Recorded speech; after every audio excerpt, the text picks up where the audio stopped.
থেকে আসছি, আলোকিত ঘরটাকে কালো করে রাখতে ইচ্ছে করে, মানে অন্ধকার। যাই হোক, অন্ধকার করে টিভি দেখছিলাম, হঠাৎ করে সাকিবের কল আসলো। তারপরে বুঝতে পারলাম যে সে বাসার দিকে রওনা হয়েছে।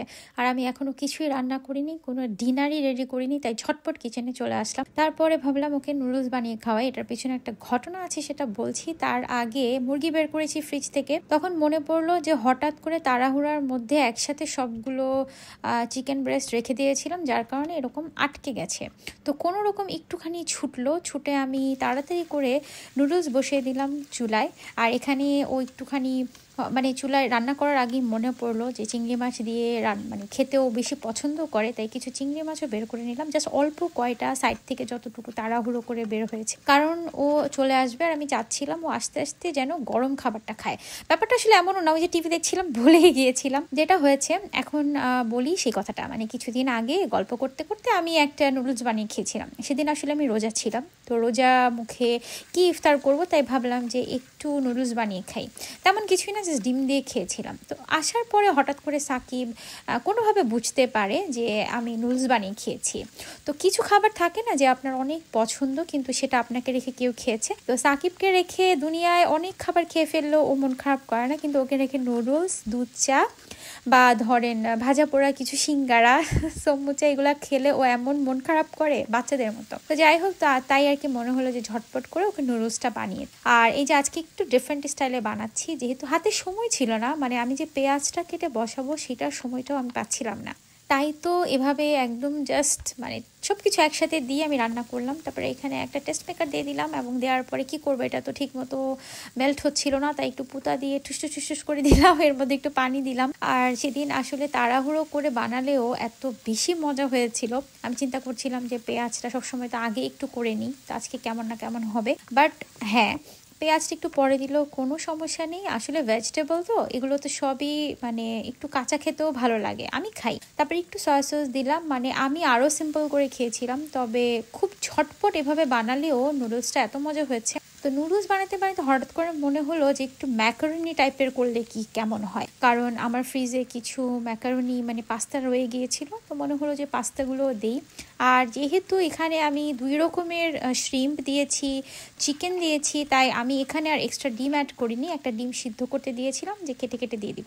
আমাদের প্রতিদিনের বিকেলবেলার নাস্তা তো থাকতো, মানে মুখরোচক মজার মজার নাস্তা, খুব মিস করি। মা কোথা থেকে যে আসলে এত মজার মজার নাস্তা আমাদেরকে বানিয়ে দিতেন, আর সেগুলো আসলে অনেক মিস করি। আপনারা যারা আমার ভিডিও দেখছেন, যারা এখনো মায়ের সংসারে আছেন, তারা কিন্তু অনেক লাকি, কারণ মায়ের হাতের কিছু খাবার থাকে না যে ধরেন কেউ একজন রান্না করে দিলে মজা লাগে। আমাদের পাশের বাসায় আমাদের একটা মামা মামি আছে, তো মাশাআল্লাহ অনেক আদর পেয়েছি ছোটবেলা থেকেই।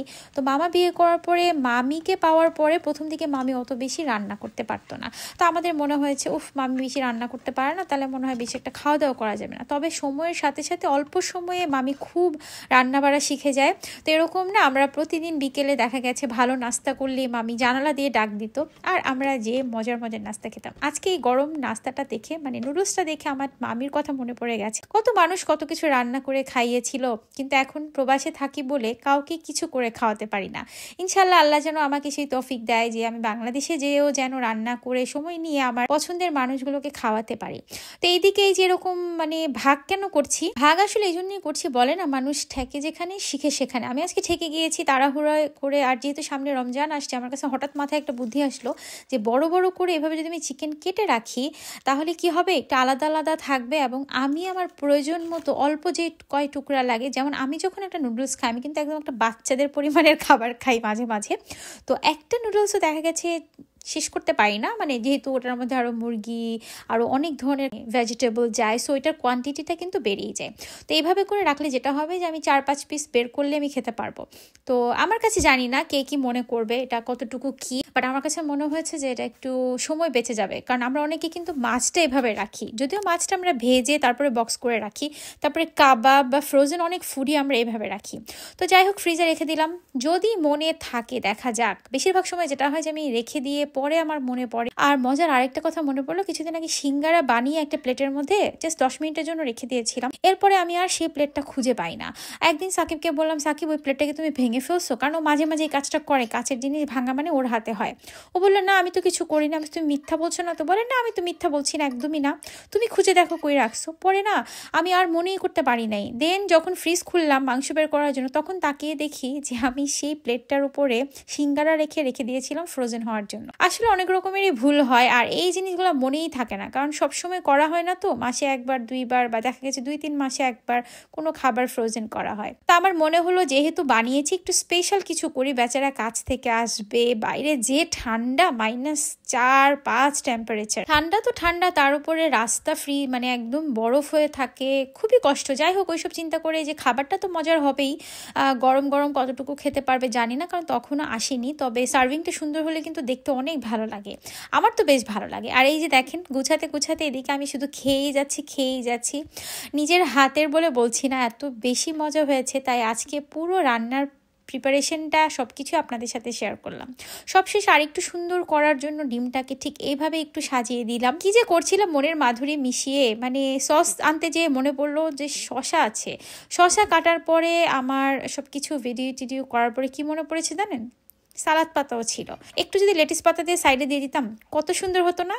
যদি এমনিও কিন্তু খারাপ হয়নি, একদম গরম গরম বাঙালি একটা খাবার হয়েছে, মানে একদম বাংলাদেশি স্টাইলের ম্যাকারনি, যেভাবে আমরা সব সময় খেয়েছি। যাই হোক, প্লাস্টিক দিয়ে আটকিয়ে দিলাম। আর এই যে আমার মনে পড়েছে আধা ঘন্টা 1 ঘন্টা পরে, তখন মোটামুটি অনেকটা ফ্রোজেন হয়ে গেছে। আর এখন আমি গুছিয়ে সুন্দর করে বক্সে রেখে দিব। কেমন লেগেছে আজকে আমার ভ্লগটি, আর আপনাদের কোন নাস্তাটা বেশি প্রিয় সেটা কিন্তু কমেন্টে অবশ্যই জানাবেন। রমজান মাস আসছে, সবার রমজান অনেক সুন্দর হোক। এর আগে অবশ্যই আল্লাহ বাঁচিয়ে রাখলে আপনাদের সাথে ভ্লগ শেয়ার করব। ভালো থাকবেন সবাই, সুস্থ থাকবেন, যে যেখানে আছে। নিজের জন্য দোয়া করবেন, পরিবারের জন্য দোয়া করবেন। আল্লাহ হাফেজ, আসসালামু আলাইকুম।